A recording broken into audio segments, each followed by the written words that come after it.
ನಮಸ್ಕಾರ. ಇಂದಿನ ವಿಡಿಯೋದಲ್ಲಿ ಹುಟ್ಟಿನಿಂದ 4 ತಿಂಗಳವರೆಗಿನ ವಯೋಮಾನದ ಶಿಶುಗಳ ಬೆಳವಣಿಗೆಯನ್ನು ಬಲಪಡಿಸಲು ನವಚೇತನದಲ್ಲಿ ಸೂಚಿಸಿದ ಚಟುವಟಿಕೆಗಳ ಬಗ್ಗೆ ನಾವು ಕಲಿಯುತ್ತೇವೆ. ದಯವಿಟ್ಟು ಈ ವಿಡಿಯೋವನ್ನು ಮನೆ ಭೇಟಿ ಸಂಖ್ಯೆ 10ಕ್ಕಿಂತ ಮೊದಲು ವೀಕ್ಷಿಸಲು ಮರೆಯದಿರಿ. ಮನೆ ಭೇಟಿಯ ಸಂದರ್ಭದಲ್ಲಿ ಮೊದಲು 4 ತಿಂಗಳ ವಯಸ್ಸಿನ ಶಿಶುಗಳ ಬೆಳವಣಿಗೆಯ ಮೈಲುಗಲ್ಲುಗಳ ಬಗ್ಗೆ ಪೋಷಕರಿಗೆ ವಿವರಿಸಿ.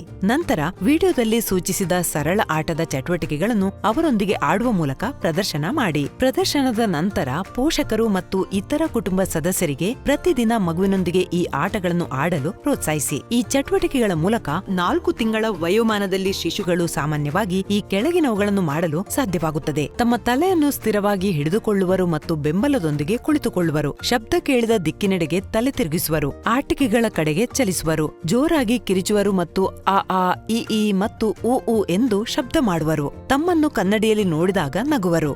ಪ್ರತಿದಿನ ಪ್ರೀತಿಯಿಂದ ಈ ಚಟುವಟಿಕೆಗಳಲ್ಲಿ ತೊಡಗಿಸಿಕೊಳ್ಳುವ ಮೂಲಕ ಆರೈಕೆದಾರರು ಶಿಶುಗಳ ಬೆಳವಣಿಗೆಯ ಮೈಲುಗಲ್ಲುಗಳನ್ನು ತಲುಪಲು ಸಹಾಯ ಮಾಡಬಹುದು.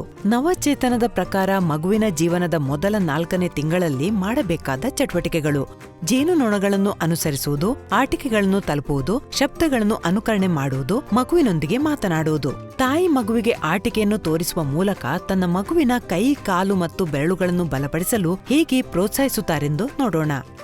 ಪುಟ, ನಿನ್ ಬೇಕಾ? ಇದನ್ ತಗೋ, ಇದಿಲ್ಲಿದೆ ನೋಡು, ತಗೋ, ಮುಂದೆ ಹೋಗೋ. Very good. ಅಮ್ಮ ನಿನ್ನನ್ನ ನೋಡ್ತಿದ್ದಾರೆ. ಹೌದು, ಪ್ರತಿದಿನ ಈ ಸರಳ ಚಟುವಟಿಕೆಗಳನ್ನು ಮಾಡುವ ಮೂಲಕ ಆರೈಕೆದಾರರು ಜೀವನದ ಮೊದಲ 3 ವರ್ಷಗಳಲ್ಲಿ ಮಗುವಿನ ಬೆಳವಣಿಗೆಗೆ ಬಲವಾದ ಬೆಂಬಲವನ್ನು ಒದಗಿಸಬಹುದು.